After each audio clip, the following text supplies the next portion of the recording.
Great day for football, man. Great day for football. Football doesn't build character, it reveals character. Where else would you rather be than right here, right now?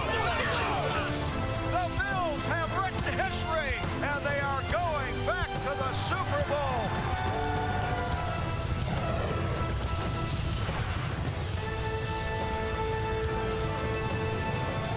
It's a subject which bores me.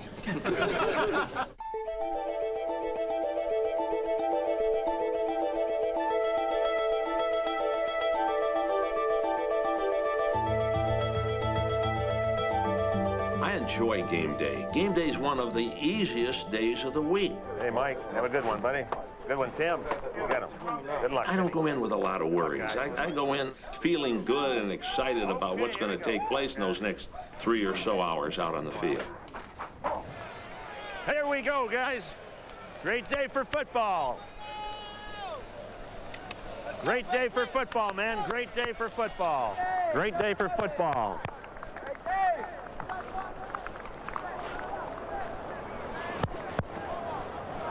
Our kind of day here. Our kind of day. Great day for football.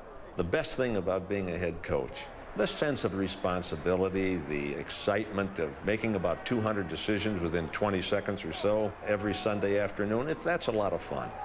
Well, let's go ride 39 pinch inside. Tough eye right 17 Cleo.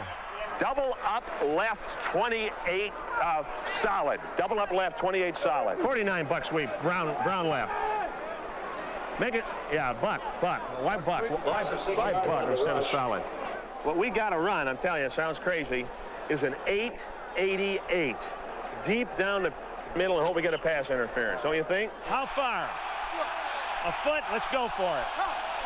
Tough. Let's go for it. A coach and a player likes competition. You're matching wits and you're right in the heart of the action.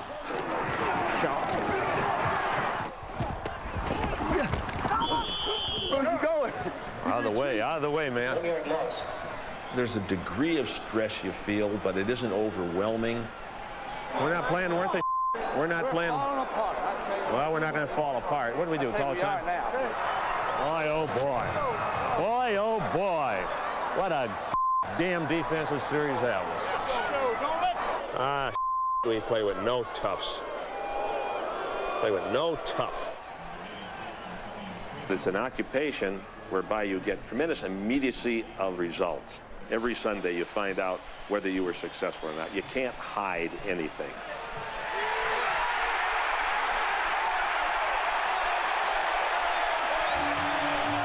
I really don't feel that I'm conservative or, for that matter, overly flamboyant. I believe that balance wins games. That means the ability to run and the ability to pass in no particular order. You have to be able to do it. You have to be able to do it unpredictably. I think strategy and tactics are overstressed. When I arrived in Kansas City, the Chiefs had statistically and probably on the field, the worst defense in the history of the National Football League. Till we could build that defense, we wanted to keep them off the field. We used a time-consuming, grounded-out offense. The first game I was there, we rushed 66 times for over 360 yards. We ran the wing tee, which is a power-oriented, close to the single wing type offense. All right, wing tee with Samuels. Let's go. Take 10 out. And then you went to the no huddle. It just seems like it's hard to think of the same coach strategizing those two different offenses, because one was just the ground-hugging offense that you had with the Chiefs, and then when you came to the Bills, it was this flashy no huddle. How did that happen? If you don't change with the times are going to change you for another coach. The no huddle usage here came about almost by accident. In a playoff game at the end of the 1989 season, we trailed Cleveland by 17 points with 10 minutes left to play. Said, let's go to our 2-minute drill now. Let's not wait till the end. We got to score 3 times. Not much chance to, but let's go. Went to our 2-minute drill, went down the field, scored a touchdown. Got the ball back, 2-minute drill, went downfield, scored another touchdown. We were down by 4 points and going into the final drive. And we again moved the ball down the field, and the next to last play of the game, we had a pass in the end zone that would have won the game, and our player couldn't hang on to it. We didn't win. We got ready to open the next season. We said, you know what? If that works so well, then let's start this game with our 2-minute drill. We didn't even call it no huddle. Let's start it with our 2-minute drill. Played Indianapolis. Went down the field and scored a touchdown. Ted Marchbroda and our offensive coaches and I talked. Said, let's do it again next series. We did, and we scored again. And we stayed in that mode the whole game and won the game. Now, pretty soon we began to refine it and develop it. And for a long time, it kept teams back on their heels. Not just the style or the structure of offense, but the Jim Kellys and Andre Reeds and Thurman Thomases and James Loftons and all those fellas did it too.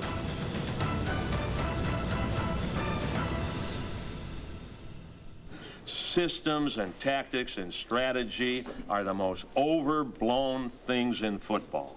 Now, what do you want to know about our tactics and strategy?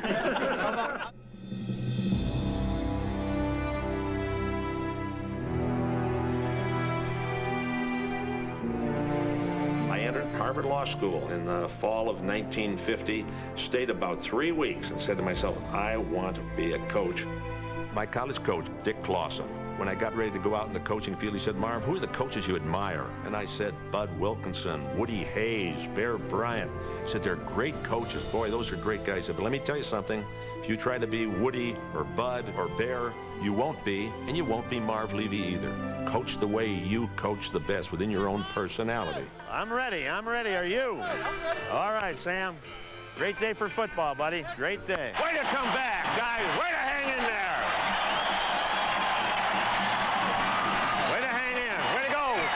Great job, fellas. Great job. You kept fighting even when they came back, and it's hard when somebody comes back on you and ties it up to do what you did and persist and win the game. Leadership, to me, is the ability to get other people to get the best out of themselves. And I think it's done not by getting them to follow you, not by grabbing them by the shirt front, not by threatening them, not by bullying. I think it's done by getting them to join you. We're going to be together every instant of the way. All the way. All the way. We've talked all week. The time has come to play, gang. As a young kid, the sports figure that enamored me the most and that I marvel at the most was Joe Louis. He let his deeds speak so much more loudly than his words. A man who defended his championship, I believe, month after month for 20-some months, and successfully so. Modest. His modesty caught my attention. Marty, good luck. Great job. Wow, good luck to you. Everything went our way. All right. Well, hey. Yes, everything went our way tonight. No, you just kicked on my hands. I really feel that football doesn't build character, it reveals character. There's some hidden talent on this team, Chuck, some real hidden talent on this team. And he's keeping it very well hidden right now. We're going to go 2 a days till we can take the smile off your two faces. Humor at times breaks the pressure, it relaxes you. Sometimes it gets your eye back on the target. All right, best huddle break of the year. Last time people said we should have thrown more or run less or done this or done that. I think of an old song from that Bob Crosby and the Bobcats when I was a young guy used to play. It ain't what you do, it's the way what you do it. And I said, that applies tomorrow. And then I started to walk by and I said, I'll tell you what, if we win the game, I'll sing it for you. And they let out a big groan. I said, all right, if we win the game, I promise I won't sing it for you. We have ceremonies after the game where we award game balls and sing a little bit of a bawdy game ball song, which I won't repeat here right now. Hooray for Eli, hooray at last. Hooray for Eli, he's a horse's ass. Hooray for Bruce, hooray at last. Hooray for Bruce, he's a horse's ass. Be yourself. Do what you think is right. Pretty simple, but it struck home. I see too many people in any profession posturing and trying to be somebody else that they admire, but whom they really aren't. Millions of people have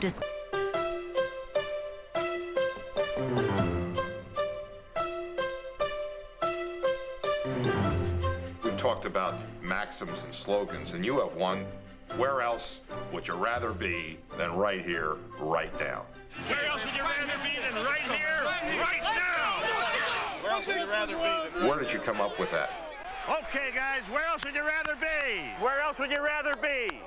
Where else would you rather be? Where else would you rather be than right here, right now? In 1958, I was appointed head coach at the University of New Mexico. I was coaching at the University of California. We're getting ready to play Stanford, the big game.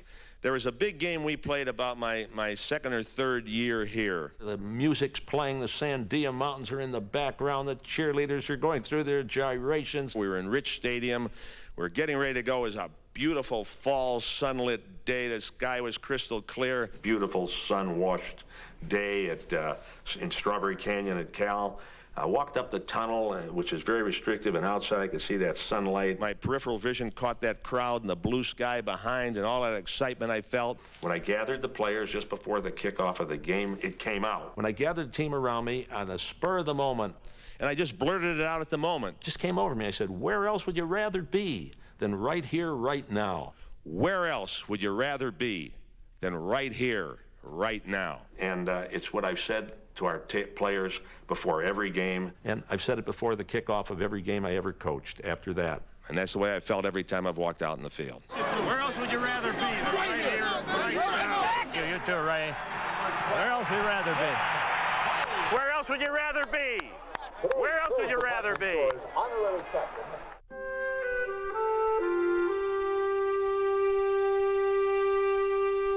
Ladies and gentlemen, if it score home and the Bills win today, it would be Marv Levy's 100th victory.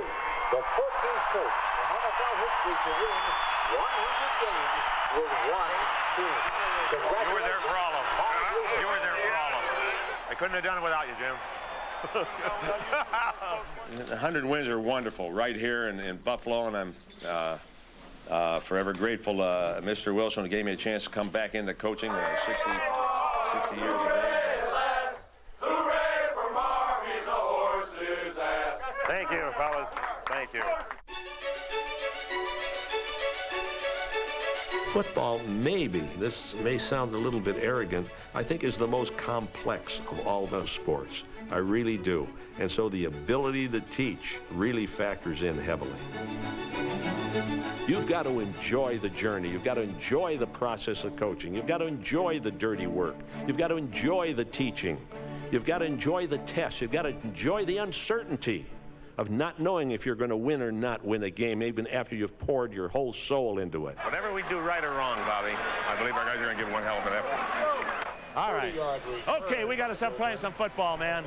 We got to stop diddling and playing some football. Let's go. We can sweep them, we can run at them. We can run at them, we can sweep them. Second quarter was a travesty. Ryan out loud. Hey, let's stay tough now. Stay tough now. Be tough here. Be tough here. Hurry up! Hurry up! Hurry up, hurry up, hurry up. Hurry up! Hurry it up. Hurry it up. Hurry it up. Hurry. You better hurry. The disappointment you have when you lose is terrible. And the exhilaration when you win is magnificent. But the intensity of the feeling you experience in coaching when you lose is probably greater, unfortunately. The only one thing that I'll say, and it applies to all of us, what could I, you yourself, have done better today? Never mind what one of your teammates did or didn't do or anything. Let's just look and say, what could I have done better so that we might have performed better?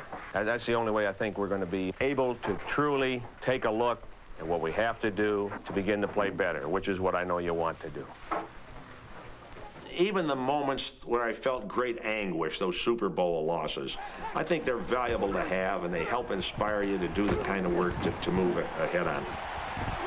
Winning shouldn't be the goal of your program. The goal should be improve every day, condition yourself, work hard, be unselfish, be team-oriented. You do all of that, then winning will be the result.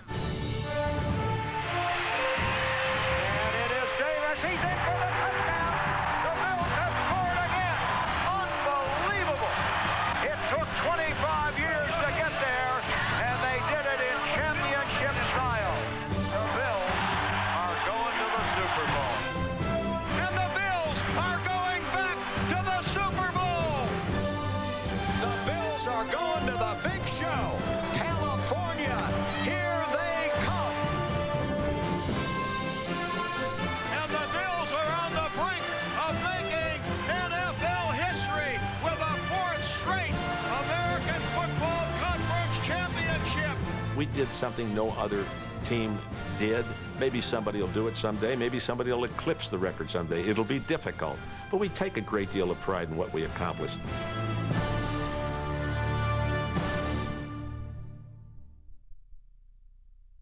Hi, guys. What's going on? Buzzword bingo. Buzzword bingo? These innovation meetings are killing us. The hype, the jargon. The buzzwords. Every time you hear one, you mark your card. In short, we are 100% committed to facilitating a culture of out-of-the-box, goal-oriented, value-added, disruptive.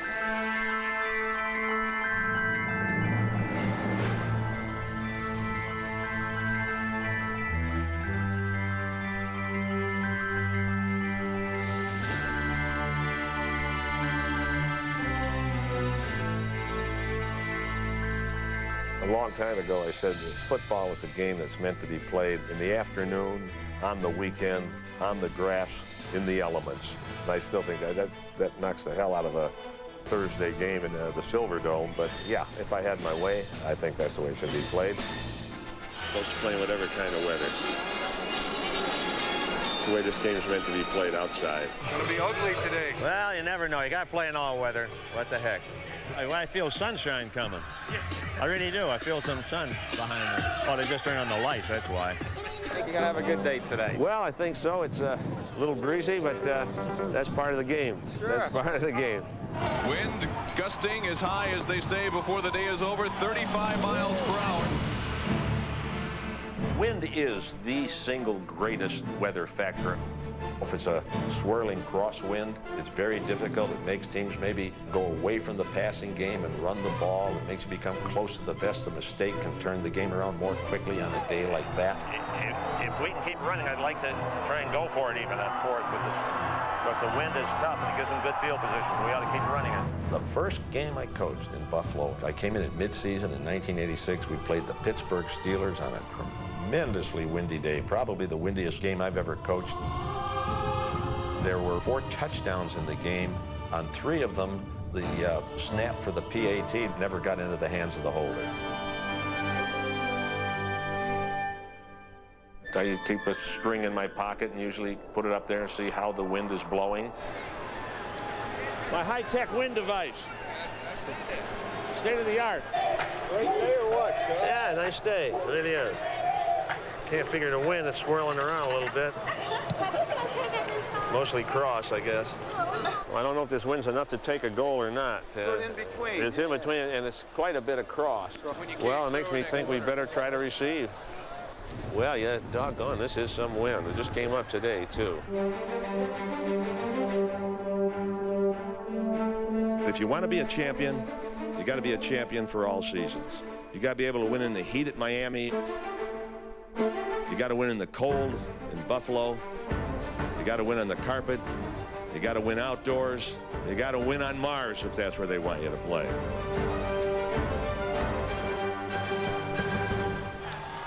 Still can't figure this wind.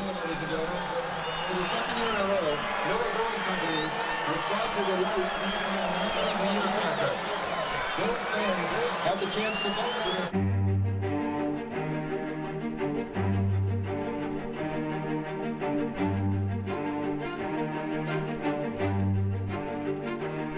I was a much more volatile, in-your-face type of coach when I first started out. Oh, what are you throwing a flag? Damn it! There is a flag down. That's a lot of crap! It's a clean play! It's a clean play, you're over-officiating! Doggone over-officiating. You over-officiated and gave them a damn touchdown. I've worked too hard to have incompetence do what you did to us there. It's an emotional game. I want to be sure that I never let the emotions take charge to the extent where you become irrational. Come on upfield with it. I can get angry at a player when the situation warrants. You got to come upfield with it. Damn it.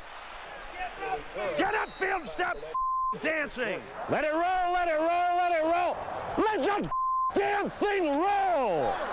Put a shoulder in and take him back. Stop the damn grabbing. Damn, I'm so sick of rookies. So sick of rookies, I can't believe it. Fumble, fumble, fumble. Cover the ball. Hey, tell Jamie to cover the ball. He's still not covering that ball. Ball, ball, ball. Let's go get that ball. Go for the ball. Go get the ball. Go get the ball. Get the ball. Let's go for the ball, gang. Go for the ball. Get the damn ball. Get the damn ball! Strike a balance between being cool so you can make good calculated decisions and know what the situation is. What? That was the best way to run it. What's that? It is the best way to run it. Give me that first Hey, step. hey. Don't hurt me. Listen, calm down. Calm down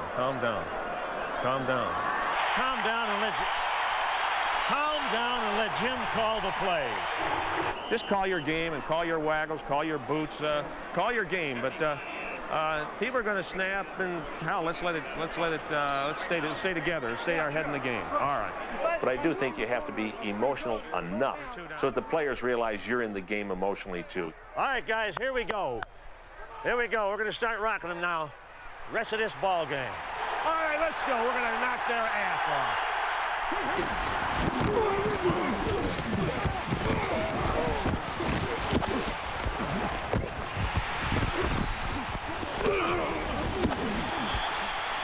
And they give it to Tyndale. He breaks it up the middle, down to the 30, down to the 20, 15, 10, 5, touchdown, Timmy Tyndale.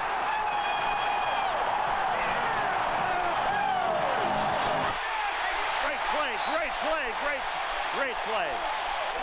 Great play, Damien. Great play, Damien. Way to go, buddy. Way to put that shoulder in the torso, David. I'm all emotioned out right now, guys. Told Scott before the game that it's the most butterflies I had before an event since I was in the second grade play for the PTA. I was a tree.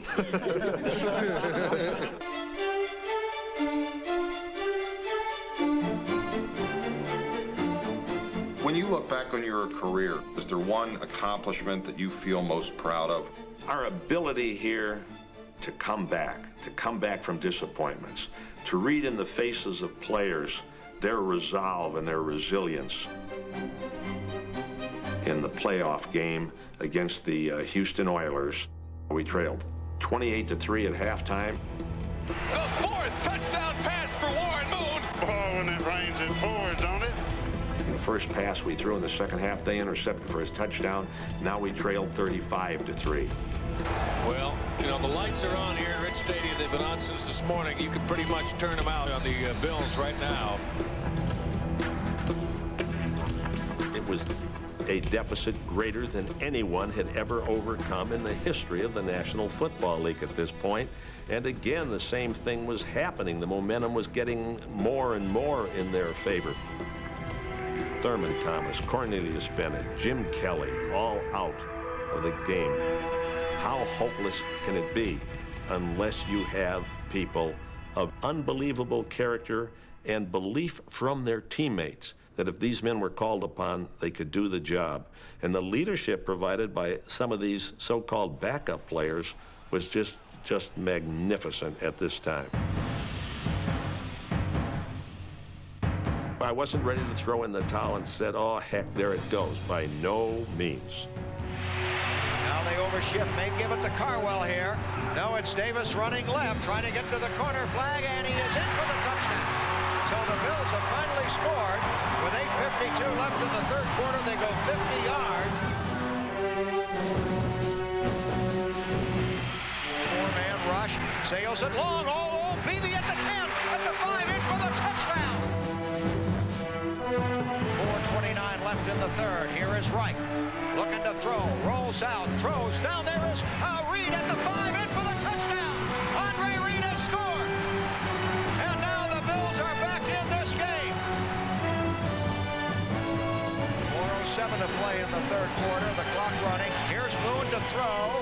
Looking around, throws, and it's deflected and intercepted by Henry Jones at the 40, at the 30, the 25, and down he goes to the 23-yard line. The crowd in a frenzy. 4th and 5 at the 18. There's the snap. He backs up. He looks. He throws. Reed, touchdown. Reed for the touchdown. Unbelievable. The Bills are back in it now.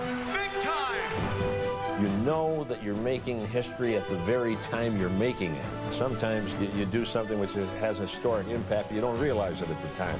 In this instance, we did. Back to throw. He looks. He throws. Touchdown. Andre Reed for the touchdown. The Bills have scored.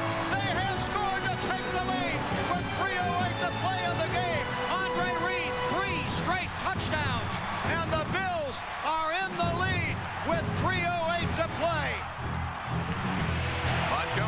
are ready. He's got it backing down. He's got it up. And the kick is good. It's good with 12 seconds to play. And this one seems to be destined for overtime. All right. Maybe this is somewhat self-serving. They're playing a team that had character qualities and resilience, which were unique. Now you talk about character. This is one. This is a team, damn it. 1 year. Bills can win it here. Wright puts it down. The kick is on the way, and it is good. And the Bills have won it. The Bills have won it. They win it 41-38. Incredible. What a comeback by the Bills. That's what the game is all about, those moments like that. You coach for 47 years, and you have only a few moments like that, and they are magnificent. You never know as long as you have a chance. I thought we had a chance, about the same as winning the New York lottery. It was thrilling. It was a game where the nation watched closely. It had to provide inspiration, never give up, never give in. It was exhilarating. It was fun. That's what the game's supposed to be, fun. It was fun.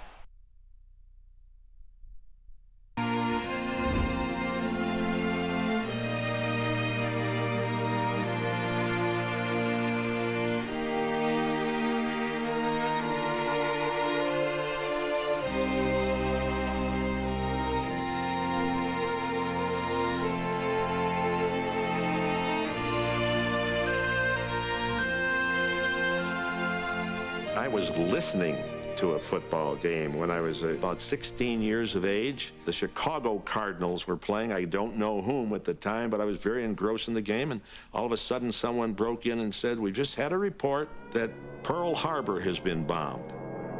And I realized there are things even more important than this game that I love. I think history is a fascinating subject. I like history. I was a history major.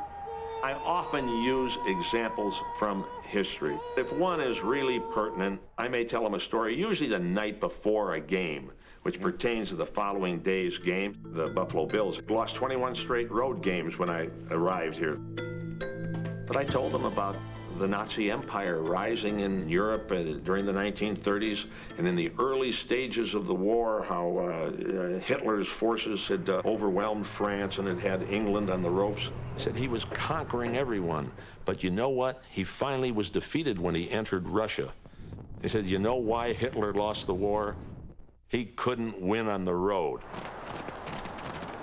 Several of the players had come to me later and said, well, that was educational. Others were amused by it.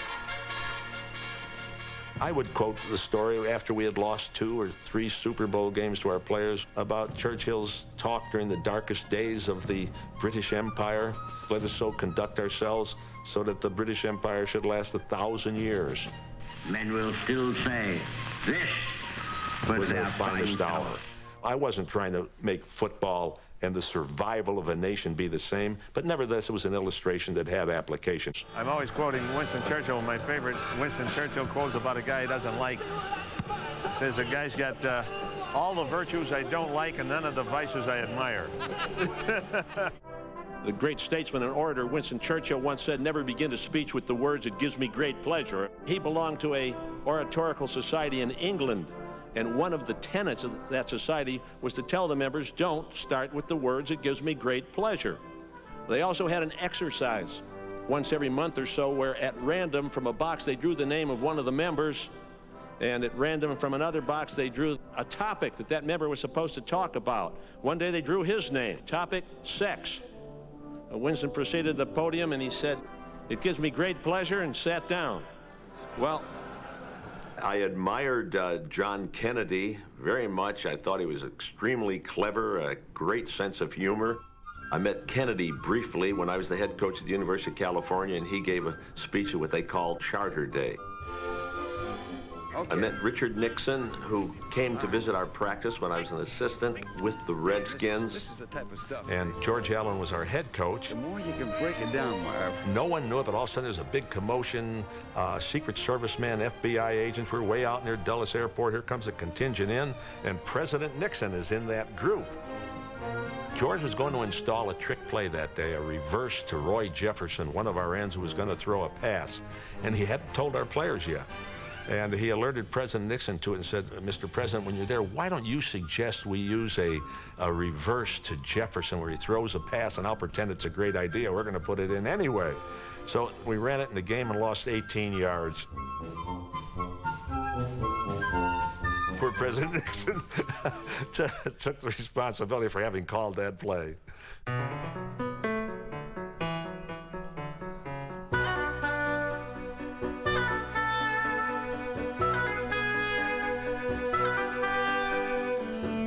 Would you consider yourself really tough on officials? Yes, I think I am. I keep telling myself, control it. I'm not proud of it. What's the flag for? 89 threw his helmet. Coming over to the bench. No, he wasn't. He cannot take his helmet off and throw the helmet anywhere on the field of play. That's not a chicken It is a chicken call. Chicken bull call. Once in a while you can bandy with them, and once in a while you give vent to your emotions a little bit. Get him out of the game. Hey, throw that jerk out. Hey, throw the flag on that jerk. Tried.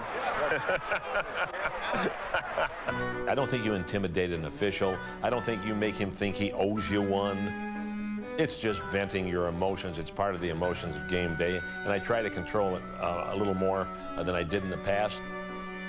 I'm blowing the whistle on you a bit, Larry, because I want to stop the action. So if you hear, I promise not to do it on game day.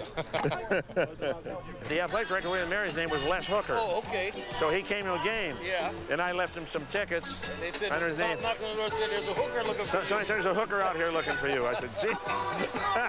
Good luck, Coach. Okay, thank you very much, Ken. It's not Ken, it's Bobby. Bobby, I got you mixed up with Ken Baker. Why? There was an official in the league with whom I went to college, so I did know him. Went to college with that official. Yeah, I went to college with him, huh? He's the fellow I called the over-officious jerk at one time. You blind bat! That's not interference! Hey, you over-officious jerk! Well, that's not the worst I've called him, I guess. Over-officious jerk, you know, and usually I'd call him an ass. 7 of you didn't see it, huh? And that ass can see the holding every time we run for 5 yards or more. What a crud you are! What a crud! On top of it, you're a liar. On top of it, you're a liar. On top of it, you're a liar. Ken, I honestly think that's a dishonest call that man made on the interception. That guy is refereeing a dishonest football game. You got to be yourself sometimes. So I think I'm probably tougher on him than I should be. That's the most chicken call I've ever seen. That is the most chicken call I've ever seen, Tony. Who threw that flag, you know? Who? He's an idiot, the guy. He keeps doing it all the time. 3rd and 24, a call like that. 3rd and 24 to make a call like that. You guys you're just not in the game. You don't understand the game. That is unconscionable. That's unconscionable. I didn't get a look. He was the only guy that ruled on it. That's unconscionable. We just stopped the clock. Everybody else, when he stopped. That's unconscionable. That's unconscionable. On 3rd and 24. What kind of senselessness is it? All right, that's all, Bruce. That's enough. That's enough. There are people worth talking to, and there are people that aren't. You got to let it go is right. Let it go.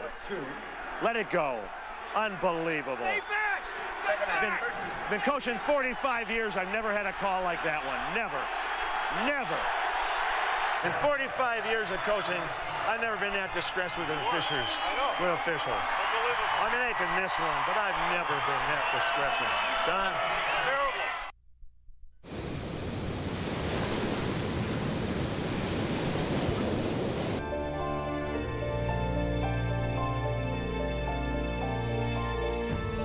It hasn't been our goal to go to the Super Bowl. That's right. That's right. Win. Remember that. And the head coach of the Buffalo Bills, Marv, Levy. And Hostetler may put it up here on 2nd down. He's going to throw, and they're after him. He falls down in the end zone. A safety. A miracle safety. It was Bruce Smith on top of him. play defense and win it. You guys got to win it right here. You guys got to win it.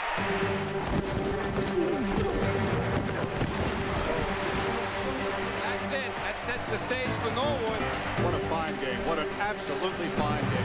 There were 8 seconds left when Scott went onto the field. So if the kick was good, there would have been 2 or 3 seconds left after that. So I was thinking about the next play. There still would have been one, a kickoff.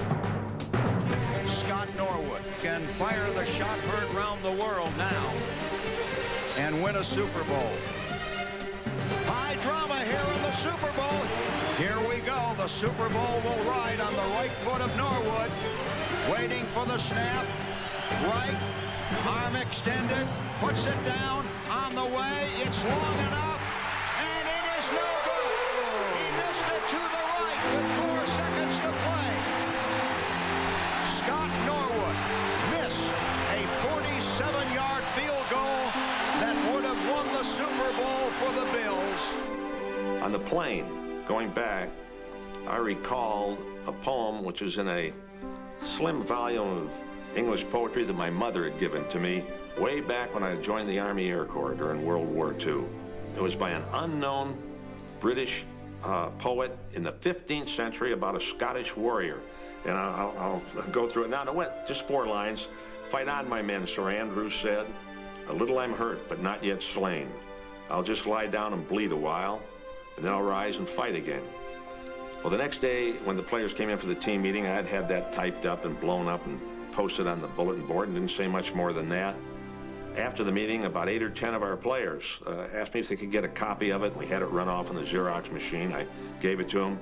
And 3 or 4 times since then, whenever we've had a particularly discouraging moment or a game that we felt very badly about losing somebody, I don't know who, has put that poem back up on the board. Did we chase the impossible dream? It looks like it. We went to the Super Bowl 4 times, lost all 4 of them. They were tremendously painful. I'd like to say we won all 4, or some, or one of them. I can't. I think any of the teams that are considered great football teams are the ones that win Super Bowls. I don't think you do qualify as a great football team unless you win it. This is too easy. This isn't what the commissioner wanted, a blowout. This has just been a horrible and horrendous nightmare for the Bills. Ralph Waldo Emerson once said that failure is just an opportunity to start again more intelligently. And I think that is the truth. If you despair too long, if you look for someone to blame, those are bad lessons you're learning. I think the lessons have to be, you grieve for a little while, you own up as to why you didn't succeed, then you look at what good that may have come out of it, then you determine what you're going to do about it, and then you go to work. One way I can assure you, you'll never, never lose a Super Bowl game. Don't get in it. That's the way to assure it. I think a whole country has recognized what the Bills have accomplished, and I said that last night on TV. It's really unbelievable. Well, thanks. I appreciate it. Okay. Whatever the outcome, we're with you. I'm so proud to have been associated with the men on that team and the people in that organization.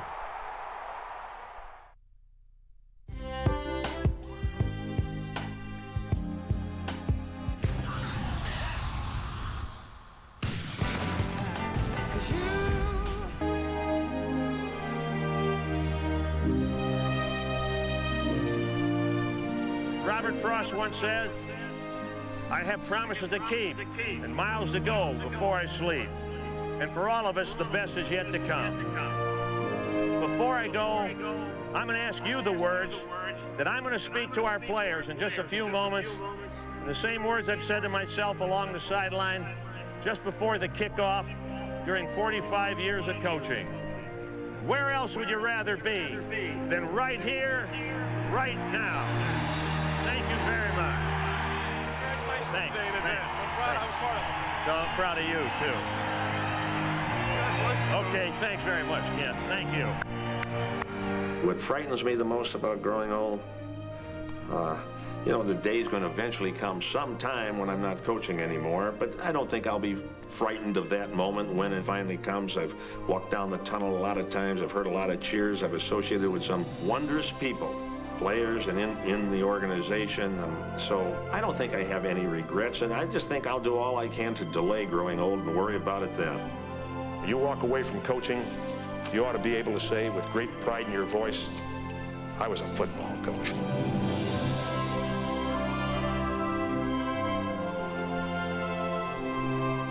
Marv Levy will always be a part of us.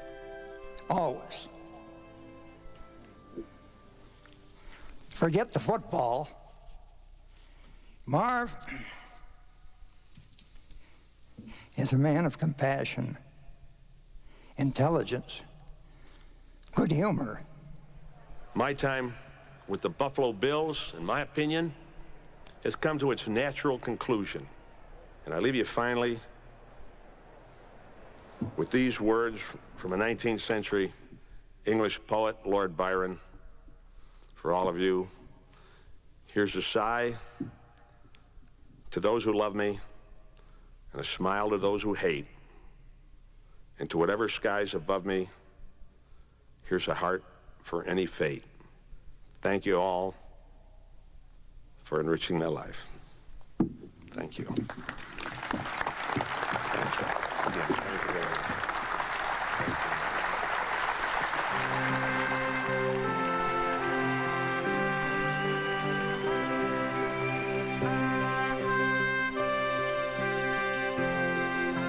This winter, the great Jerry McGee of San Diego captured in a few eloquent sentences why Marv Levy will be enshrined here today. They bear repeating. Marv Levy ennobled the coaching profession. Marv Levy ennobled the game of football. Marv Levy ennobled everyone with whom he came in contact. On behalf of all of us and all of those privileged to have called him coach, it is my great honor to present for induction into the National Football League Hall of Fame my treasured friend and the finest man I know, Coach Marv Levy. Someone once lamented that given my enthrallment with this game, it is a shame that I never had a son. Well, he was wrong. He was wrong. Don't tell me I never had a son. I've had thousands of them, of every size, shape, color, faith, and temperament, and I love them, every one.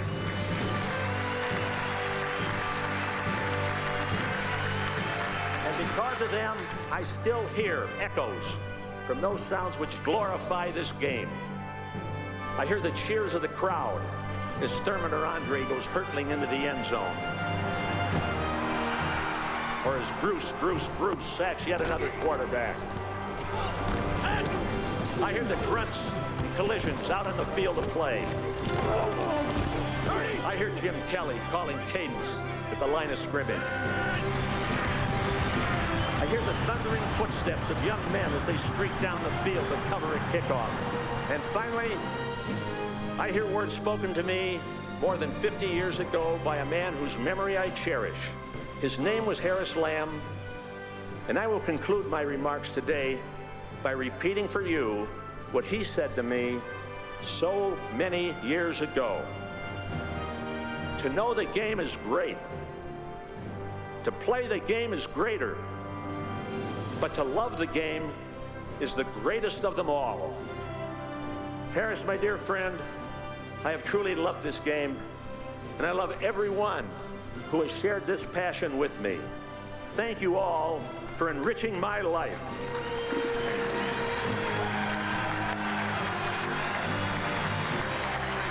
Great day for football, man. Great day for football. All right. Okay, Steve. Have a good one, pal. Okay, guys, where else